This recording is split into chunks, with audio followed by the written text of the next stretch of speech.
निकाय के चुनाव में समाजवादी पार्टी को अपनों से ही टक्कर मिल रही है। खासतौर पर पश्चिमी उत्तर प्रदेश में सपा और राष्ट्रीय लोकदल की लड़ाई अब खुलकर सामने आ चुकी है। कई सीटों पर दोनों पार्टियों ने अपने उम्मीदवार उतार दिए हैं। कोई भी पीछे हटने को तैयार नहीं है। सूत्रों के हवाले से खबर है कि किसी भी वक्त आरएलडी मेरठ से महापौर पद पर प्रत्याशी उतार सकती है और ऐसे में समाजवादी पार्टी की उम्मीदवार सीमा प्रधान से सीधा मुकाबला भी होगा। सपा को अपनों से टक्कर तो मिल ही रही है, वहीं बागी भी कई सीटों पर पार्टी की मुश्किलें बढ़ा रहे हैं। और सवाल अब यह है कि गठबंधन दलों के बीच बढ़ रही इस सियासी तकरार से 24 में आखिर कैसे होगा बेड़ा पार। आज बहस इसी पर। सपा रालोद गठबंधन में दरार, महापौर पद को लेकर विवाद।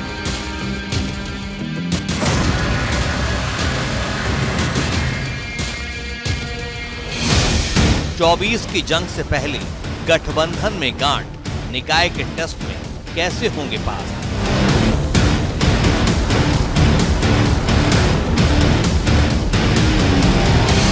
अखिलेश जैन की टूटी गियारी, निकाय के रण में बागी पड़ेंगे भारी।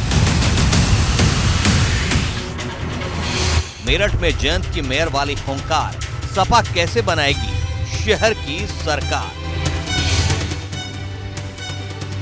24 से पहले 23 का टेस्ट, सत्ता के सेमीफाइनल में कौन बेस्ट।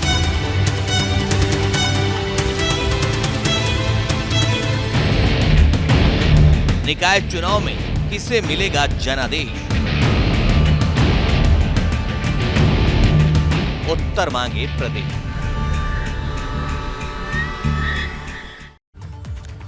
तो कैसे बेड़ा पार होगा समाजवादी पार्टी का और स्थितियां क्या हैं अगर आपस में ऐसे ही तकरार रहती है तो। चर्चा की शुरुआत करते हैं। संजय चौधरी हमारे साथ जुड़े हुए हैं, भारतीय जनता पार्टी के प्रवक्ता हैं। इसके अलावा अनुराग भदौरिया हैं, समाजवादी पार्टी के प्रवक्ता हैं। आप दोनों का बहुत बहुत स्वागत इस चर्चा में। और चूंकि बात समाजवादी पार्टी की हो रही है, इसलिए अनुराग भदौरिया जी से प्रश्न बहुत स्वाभाविक है। सबसे पहले अनुराग जी, देखिए, बड़ौत और बागपत में आपने प्रत्याशी उतारे, फिर कहा कि हम राष्ट्रीय लोकदल का समर्थन करेंगे, उनके प्रत्याशियों का समर्थन करेंगे। अब इसका एक मतलब यह भी है कि जिन प्रत्याशियों को आपने उतारा, जो कार्यकर्ता उनके साथ थे, वो आपके साथ बड़ी गुड फेथ में तो नहीं होंगे इस वक्त। मेरठ में आपने प्रत्याशी घोषित कर दिया, सारे 17 नगर निगमों में घोषित कर दिया मेयर पद का। और जानकारी हमें मिली है कि मेरठ के अलावा पश्चिमी उत्तर प्रदेश में कुछ महापौर के सीटें जो है वो आरएलडी चाहती थी। इसके बाद भी सारे प्रत्याशी आपने घोषित कर दिए। तो इसका मतलब तो यही समझा जाए ना कि स्थितियां ठीक नहीं है।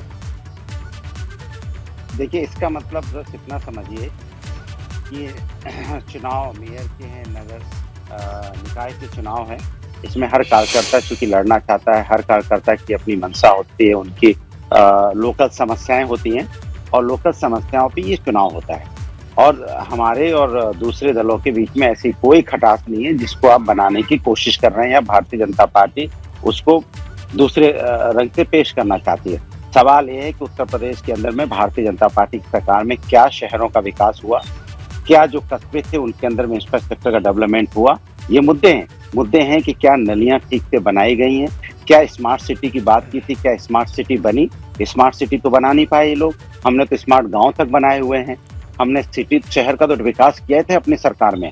शहर को तो हमने हर शहर के अंदर में इंफ्रास्ट्रक्चर डेवलप किया था। हमने स्टेडियम बनाने का भी काम किया था शहरों में, मेट्रो चलाने का भी काम किया था शहरों में, हमने वहाँ पे सिविल लाइन बिछाने का भी काम किया था शहरों के अंदर में, हमने इलेक्ट्रिफिकेशन का भी काम किया था शहरों में। तो हमारे तो काम है। हमने और भी अगर आप देखोगे तो हमने शहरों में 1090 बना के महिला सुरक्षा के लिए भी हमने मजबूती दी थी पूरे इनफैक्ट उत्तर प्रदेश में। तो हमारे पास तो काम है जो हमने शहर में करके दिखाए हैं। मेट्रो जैसी ट्रेन हमने शहर में चलाई है, ये भी समाजवादी पार्टी की देन है। आज इंटरनेशनल मैचेस हो रहे हैं, आईपीएल के मैचेस हो रहे हैं उत्तर प्रदेश के अंदर में, लखनऊ के अंदर में, तो भी समाजवादी पार्टी की देन है। तो समाजवादी पार्टी तो शहर का विकास करती है, निगमों का विकास करती है। और भारतीय जनता पार्टी ये खोजती रहती है कहाँ किसके बीच में झगड़ा हो रहा है तो हम थोड़ा फायदा उठा लें।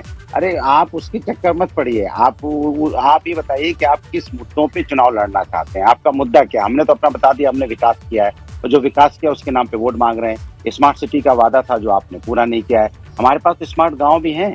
जनस्व ग्राम के योजना के तहत हमने ग्राम अच्छे बनाए थे। हमने आप कह रहे हैं कि ये सब बातें ही न की जाए कि कौन नाराज है और क्या दरार है, ये सब चर्चा के लायक ही नहीं है।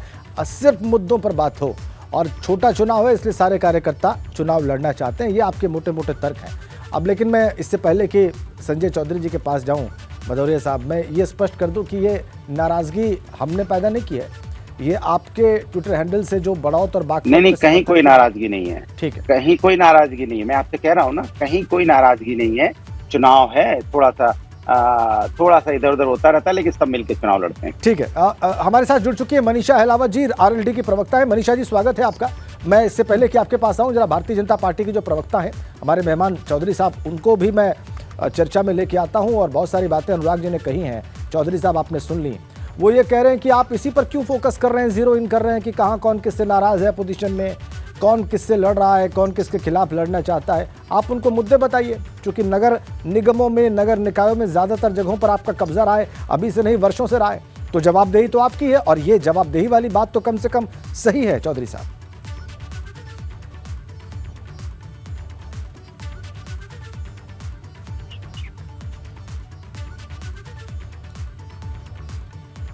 चौधरी साहब, आप कुछ कह तो रहे हैं, लेकिन आपकी आवाज़ हम तक नहीं पहुंच रही है। कुछ तकनीकी बात है, तो इसको हम ठीक करते हैं, फिर मैं आपके पास आता हूं। तब तक मनीषा अहलावत जी से हम प्रश्न करते हैं। मनीषा जी, हमारे आप चूंकि आरएलडी का वो रिप्रेजेंट कर रही हैं इस चर्चा में, और आरएलडी गठबंधन में है, और ये कहा जा रहा है कि आरएलडी के कार्यकर्ता बड़ौत और बागपत में बहुत नाराज थे समाजवादी पार्टी के उम्मीदवार उतारने के बाद।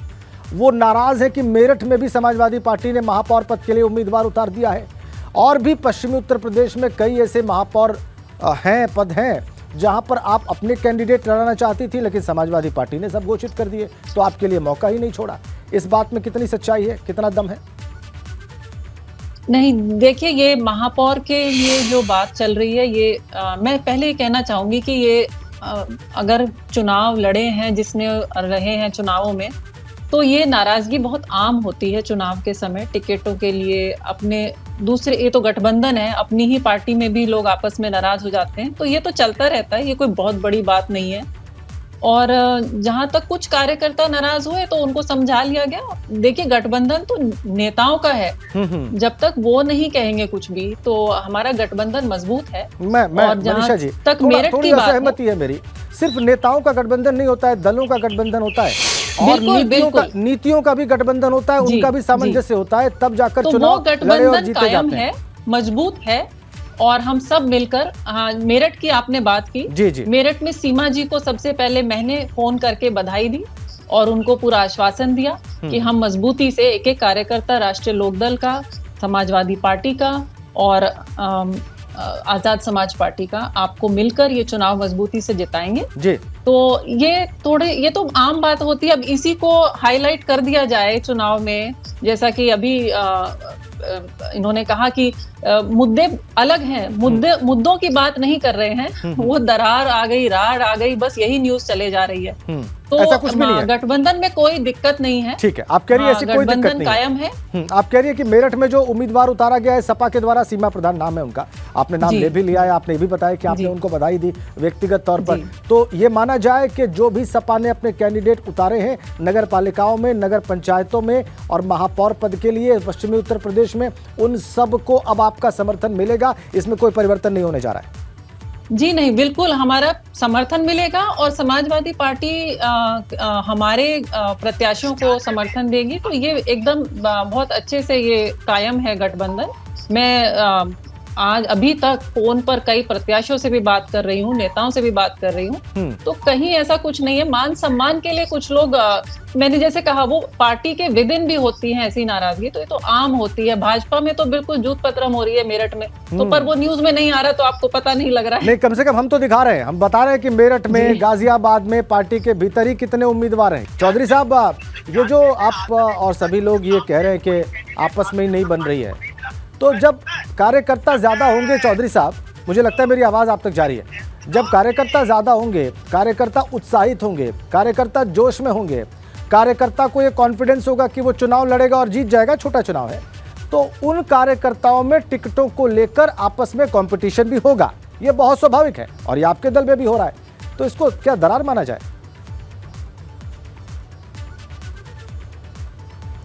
देखिए, मुझे लगता है कि दरार वहीं पड़ती है जहां पर दो विभिन्न विचारधाराओं के आधार पर, दो विभिन्न सोच के आधार पर लोग होते हैं, वहाँ दरार होती है।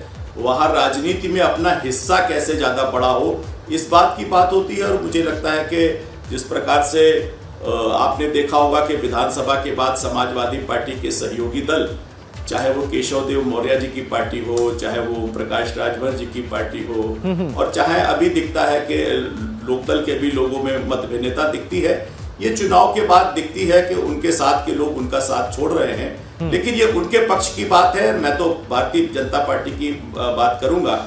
मेरे मित्र भदौरिया जी अभी बात कर रहे थे, बहुत बहुत काम गिना रहे थे, लेकिन इस काम के बाद उत्तर प्रदेश की जनता ने नगर निगम के चुनाव में इनको रिजल्ट क्या दिया।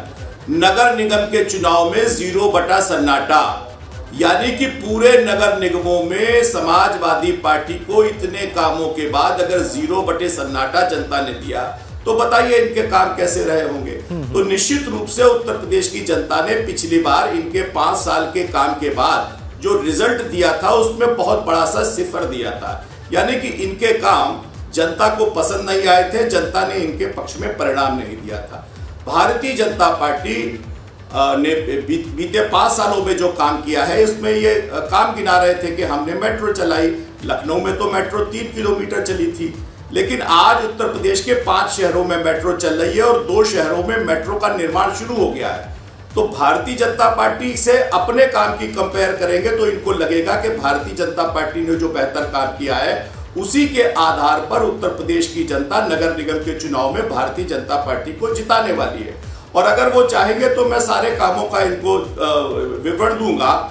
इनके समय में नगर निगम के क्षेत्र में शहरी आवास की कोई योजना नहीं थी। हम 70 लाख 5,000 मकान शहरों में गरीबों को देकर जा रहे हैं। हम पूरे उत्तर प्रदेश को ODF घोषित करके जा रहे हैं। हम नगरीय क्षेत्रों में 6,99,434 व्यक्तिगत और 69,341 सामुदायिक और सार्वजनिक शौचालय बनाकर जा रहे हैं।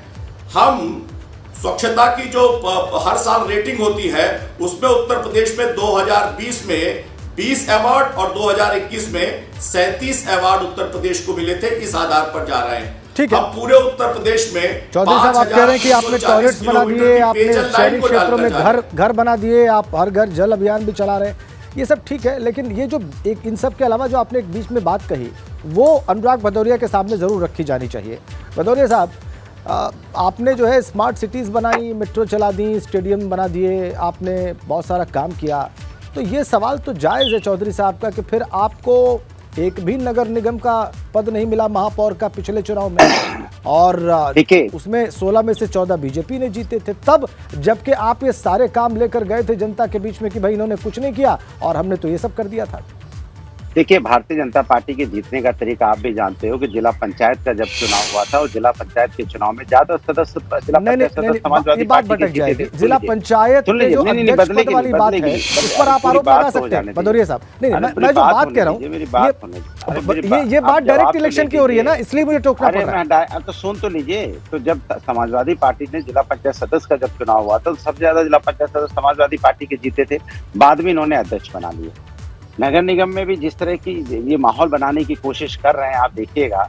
मैंने इनसे पूछा, आप बताइए कौन सा स्टेडियम बना दिया, कौन सी स्मार्ट सिटी बना दी। मेट्रो की बात कर रहे थे, मेट्रो किसने बनाई, मेट्रो कॉन्सेप्ट कौन लेके आया, मेट्रो सबसे पहले इस उत्तर प्रदेश में कौन लेके आया, एक्सप्रेसवे का कॉन्सेप्ट इस उत्तर प्रदेश में कौन लेके आया, यहाँ पे लैपटॉप जो हमने बच्चों को दिए वो कॉन्सेप्ट कौन लेके आया, 100 डायल पुलिस सिस्टम का मजबूत हो, एक कॉन्सेप्ट कौन लेके आया। आपने नंबर भले बदल दिया, उसका 112 कर दिया।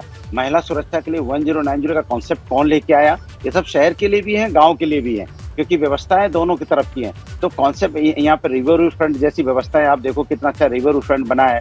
या यहाँ पे पार्क, जेनेसुमिस पार्क या लोहिया पार्क जैसे पार्क हमने बनाए। तो आप गिराइए ना कौन सा पार्क आपने बनाया। चलिए हम बता रहे हैं, हमने जेनेसुमिस पार्क बहुत बड़ा बनाया, स्टेडियम हमने बनाया। आपने एक स्टेडियम का नाम बता दीजिए, एक पार्क का नाम बता दीजिए। चलिए मैं चुप हो जाता हूँ, मैं समझ जाऊंगा कि आपने बनाया, कौन सा पार्क बनाया बता दीजिए। अरे तो ये बात आप पब्लिक को समझा क्यों नहीं पाते हैं भदौरिया साहब? अरे मेरी बात नहीं, अभी उनसे पूछ रहे ना कौन सा पार्क बनाया उन्होंने, बता दें। अभी पब्लिक को पता भी तो चले कौन सा पार्क बनाया, पूछ लीजिए उनसे, नाम बता दें बस। चलिए बहुत जल्दी से चौधरी साहब ये रिएक्शन दीजिए, मुझे ब्रेक के लिए रुकना है। ये जो पार्क और स्टेडियम की बात पूछ रहे हैं, कोई उत्तर है क्या आपके पास?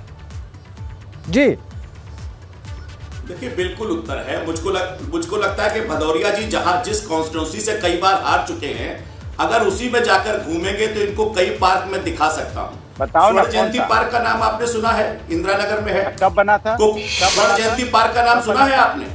कब बना था? आप बताओ। कुकरेल के पास, कब बना था? कुकरेल के पास जो, अरे सुन तो लो मेरे भाई, सुनो, अरे 40 साल तो इंदिरा नगर बने नहीं हुए। कमाल की बात, इंदिरा नगर बने नहीं हुए। कुकरेल में ना, कुकरेल कब बनाया? कुकरेल पार्क का नाम सुना? कुकरेल पार्क, अरे जाके देखाओ, अरे जाके देखिए कुकरेल में पार्क बना है। और बताइए, अरे हम कुकरेल पार्क बना है कि नहीं?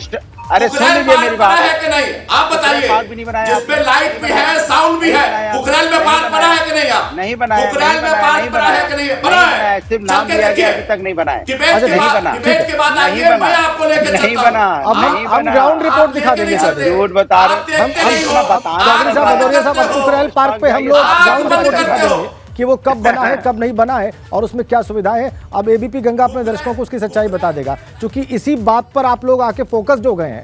इसलिए मुझे लगता है कि अब दर्शकों को भी जान ही लेना चाहिए कि सच्चाई क्या है। कि ये जो मुद्दों की बात हो रही है, पार्क बनाने की बात हो रही है, शौचालय बनाने की बात हो रही है, स्मार्ट सिटी बनाने की बात हो रही है, ये क्या वाकई वोटर के जहन में रहता है या कुछ और फैक्टर होते हैं जब वो वोट करने जाते हैं निकाय जैसे चुनाव में? देखिए, निकाय का जो चुनाव होता है जिसमें एक सबसे छोटी यूनिट हमारा वार्ड होता है जी, तो वार्ड सबसे छोटी एक इकाई है हमारे लोकतंत्र की। तो एक बहुत ही सच्चा और सुंदर चुनाव होता है जिसमें जनता जानती है कि मुद्दे क्या हैं और किसको चुनना है।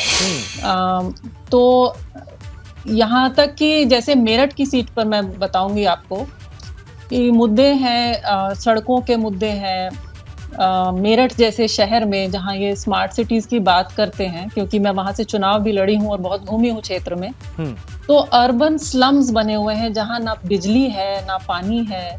तो ये जो इनके दावे हैं कि हमने बिजली पहुँचा दी है, हर घर जल, और ये सब फेल होते दिखते हैं, क्योंकि अर्बनाइजेशन की जो स्पीड है उस स्पीड से ये सुविधाएं नहीं सरकार दे पा रही है और कच्ची कॉलोनियां कटती जा रही हैं। जो आप देखिएगा अर्बन स्लम्स बन रहे हैं, 5 साल बाद एक तमाम नए इश्यूज पैदा होंगे। ये आपने जो बात कही है, क्योंकि समय कम है मनीषा जी, मैं आपको रोक रहा हूँ जी। चौधरी साहब, अर्बन स्लम्स, ये बड़ी बात है जो पॉइंट आउट की अभी मनीषा जी,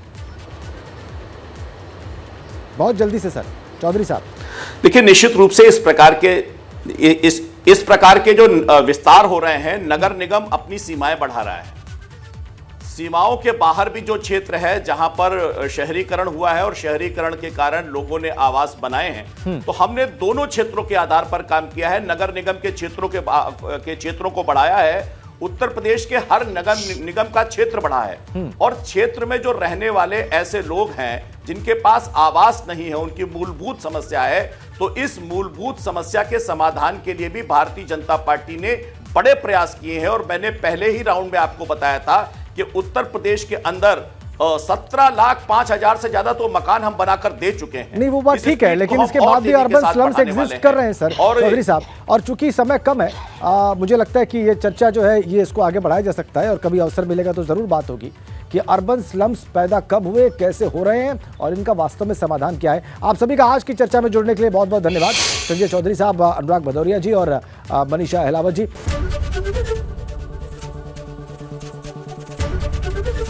एबीपी गंगा, खबर आपकी, जुबान आपकी।